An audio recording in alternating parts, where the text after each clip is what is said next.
Oke semuanya, kali ini kita bahas tentang konsep limit dalam fungsi. Nah, seperti biasa kita akan mulai dengan definisi dan konsepnya. Nah, sebelum kita masuk ke definisi tentang limit, mari kita lihat salah satu permasalahan yang ada di dalam dunia fungsi yang sulit untuk kita selesaikan dengan metode tradisional. Begitu. Misalkan kita punya fungsi fx sama dengan x kuadrat min 1 per x min 1. Nah, sekarang bagaimana jika kita ingin menghitung nilai fungsi ini ketika x sama dengan 1?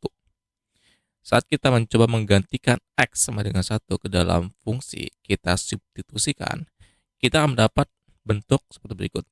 F1 sama dengan 1 kuadrat min 1 per 1 min 1. Nah, akan sama dengan 0 per 0. Nah, hasil ini disebut sebagai bentuk tidak terdefinisi karena 0 per 0 tidak memiliki nilai yang jelas. Nah, dengan kata lain, fungsi ini tidak bisa dihitung langsung di titik x sama dengan 1. Dan kita katakan bahwa fungsi tersebut tidak kontinu di titik ini. Apa yang sebenarnya terjadi di sekitar x sama dengan 1? Dan bagaimana kita bisa mengetahui apa yang dilakukan fungsi ini di dekat titik tersebut? Nah, seperti yang bisa kita lihat di grafik ini, meskipun fungsi tampak berjalan mulus di sekitar x sama dengan 1, ada sebuah diskontinuitas tepat di titik tersebut. Ada lubang di grafiknya. Nah, yang menandakan bahwa fungsi tidak memiliki nilai di sana. Namun, grafik ini memberikan kita petunjuk penting. Walaupun tidak ada nilai di x sama dengan 1, terlihat bahwa nilai fungsi di sekitar titik ini tampaknya mendekati suatu nilai tertentu. Nah, jadi bagaimana kita bisa menentukan nilai fungsi saat mendekati x sama dengan 1, meskipun fungsi tidak terdefinisi di titik tersebut? Nah, di sini konsep limit memainkan peran penting. Limit membantu kita untuk memahami apa yang terjadi pada nilai fungsi saat mendekati suatu titik. Bahkan jika fungsi tersebut tidak terdefinisi di titik tersebut. Contoh, kita ingin tahu berapa nilai fungsi fx sama dengan x kuadrat min 1 per x min 1 ketika x mendekati 1 tanpa benar-benar mencapai x sama dengan 1. Nah, mari kita uraikan fungsi ini sedikit lebih lanjut. Perhatikan bahwa kita bisa memfaktorkan pembilang x kuadrat min 1 menjadi x kuadrat min 1 akan sama dengan x min 1 dikalikan dengan x plus 1. Nah, itu adalah faktor ya. Sekarang kita bisa menyederhanakan fungsi tersebut menjadi fx sama dengan x min 1 kalikan x plus 1 per x min 1. Nah, sehingga x min 1 kita bisa bagi di pembilang dan di penyebut. Sehingga kita akan mendapatkan fx sama dengan x plus 1 untuk x tidak sama dengan 1. Nah, artinya fungsi fx sama dengan x plus 1 berlaku untuk semua nilai x kecuali x sama dengan 1. Dengan fungsi yang sudah disederhanakan ini, kita bisa menghitung nilai limit fungsi saat x mendekati 1. Ya, jadi limit fx ketika x mendekati 1 maka akan sama dengan 2. Gitu. Seperti yang bisa kita lihat di grafik, meskipun fungsi tidak terdefinisi tepat di titik x sama dengan 1, limitnya ada, dan limit tersebut adalah 2. Ini berarti nilai fungsi akan mendekati 2 saat x mendekati 1, bahkan meskipun fungsi tidak memiliki nilai di titik tersebut. Nah, dengan menggunakan fungsi, kita dapat mengatasi masalah bentuk tak terdefinisi dan mendapatkan informasi yang penting ya, tentang perilaku fungsi di sekitar titik x sama dengan 1. Nah, jadi apa itu limit secara formal? Dalam kalkulus, limit digunakan untuk menggambarkan perilaku suatu fungsi saat variabel independennya mendekati suatu nilai tertentu. Definisi formal dari limit adalah sebagai berikut. Jika fx adalah suatu fungsi, kita katakan bahwa limit dari fx saat x mendekati c adalah L. yang kita tulis sebagai limit fx ketika x mendekati c sama dengan L. Jika kita dapat membuat nilai fx sedekat mungkin dengan L saat x mendekati c dari kedua arah kanan dan kiri, dengan kata lain, limit tidak selalu bergantung pada nilai fungsi di titik tersebut, tetapi lebih fokus pada perilaku fungsi saat mendekati titik tersebut. Contoh, mari kita lihat fungsi fx sama dengan x kuadrat. Jika kita ingin tahu apa yang terjadi saat x mendekati 2, kita bisa menuliskan limitnya. Limit x kuadrat ketika x mendekati 2 akan sama dengan 4. Ini berarti bahwa ketika x semakin dekat dengan 2, nilai fx atau x kuadrat semakin mendekati 4. Meskipun dalam hal ini fungsi kontinu dan terdefinisi di x sama dengan 2. Sehingga kita bisa langsung substitusikan. Tapi nanti akan ada kasus di mana fungsi itu tidak bisa langsung kita substitusikan, sehingga harus menggunakan metode lain untuk mendapatkan nilai limitnya.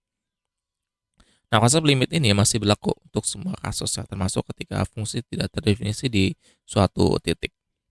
Setelah kita memahami konsep dasar limit, mari kita lihat beberapa metode yang dapat kita gunakan untuk menentukan limit fungsi.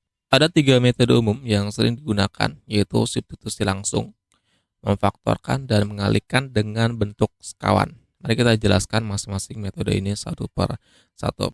Pertama, untuk substitusi langsung. Metode pertama ini yang paling sederhana adalah substitusi langsung. Jika fungsi kontinu di titik yang kita cari, kita dapat langsung menggantikan nilai variabel ke dalam fungsi. Contoh, misalnya kita ingin mencari limit fungsi berikut. Limit dari fungsi x kuadrat plus 3x plus 1 ketika x mendekati 2. Nah, karena fungsi ini kontinu di x sama dengan 2, kita bisa langsung menggantikan x sama dengan 2 ke dalam fungsi. Jadi kita langsung substitusikan 2. Jadi 2 kuadrat plus 3 kali 2 plus 1 akan sama dengan 4 plus 6 plus 1 sama dengan 11. Nah, jadi limit dari fungsi ini saat x mendekati 2 adalah 11. Jadi kita bisa langsung kita substitusikan kalau fungsinya memungkinkan atau kontinu untuk kita substitusi langsung. Kedua, dengan cara memfaktorkan. Nah, jadi metode ini berguna ketika kita mendapatkan bentuk tak tentu seperti 0 per 0 setelah melakukan substitusi langsung. Nah, dengan memfaktorkan, kita bisa menyederhanakan bentuk tersebut. Contoh, misalnya kita punya fungsi limit dari x kuadrat min 1 per x min 1 ketika x mendekati 1. Jika kita substitusi langsung, kita akan dapat 1 kuadrat min 1 per 1 min 1. Hasilnya 0 per 0. Nah, bentuk ini tidak terdefinisi. Nah, namun kita bisa memfaktorkan pembilangnya. Jadi x kuadrat min 1 kita faktorkan jadi x min 1 kalikan dengan x plus 1. Nah, sekarang fungsi tersebut dapat disederhanakan menjadi x min 1 kalikan dengan x plus 1 per x min 1. Maka x min 1 kita bisa bagikan, kita coret akan sama dengan x plus 1 untuk x tidak sama dengan 1. Nah, sehingga sekarang kita bisa langsung substitusi x sama dengan 1 ke fungsi yang sudah disederhanakan. Jadi limit x plus 1 ketika x mendekati 1 akan sama dengan 1 plus 1 sama dengan 2. Nah, jadi limit dari fungsi ini adalah 2, meskipun awalnya kita mendapatkan bentuk tak hingga. Nah, kemudian cara ketiga adalah dengan mengalihkan dengan bentuk sekawannya. Nah, metode ini adalah dengan cara mengalihkan dengan bentuk sekawan. Ini biasanya digunakan ketika kita berhadapan dengan akar kuadrat dalam fungsi. Contoh, misal kita ingin mencari limit dari fungsi akar x min 2 per x min 4. Nah, ketika x mendekati 4. Nah, jika kita coba langsung substitusikan, kita akan dapat akar 4 min 2 per 4 min 4 akan sama dengan 0 per 0. Bentuk ini tidak terdefinisi. Nah, jadi kita akan mengalihkan pembilang dan penyebut dengan bentuk sekawan dari pembilang, yaitu akar X plus 2. Sehingga kita dapat akar X min 2 per X min 4 kalikan dengan sekawannya, yaitu akar X plus 2 per akar X plus 2. Nah, ini kan sebenarnya sama dengan kalau kita kalikan fungsi dengan 1 ya, jadi tidak merubah nilai dari fungsi tersebut. Gitu, sehingga penyebutnya menjadi X min 4 kalikan dengan akar X plus 2.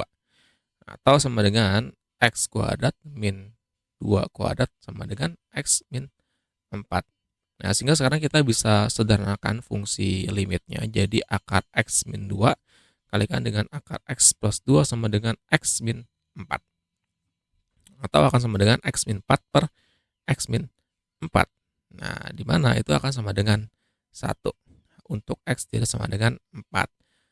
Nah, jadi sekarang kita bisa langsung substitusi X sama dengan 4. Ya, di mana limit dari 1 X mendekati 4 akan sama dengan 1. Nah, jadi dengan menggunakan bentuk sekawan, kita dapat menentukan bahwa limitnya adalah 1.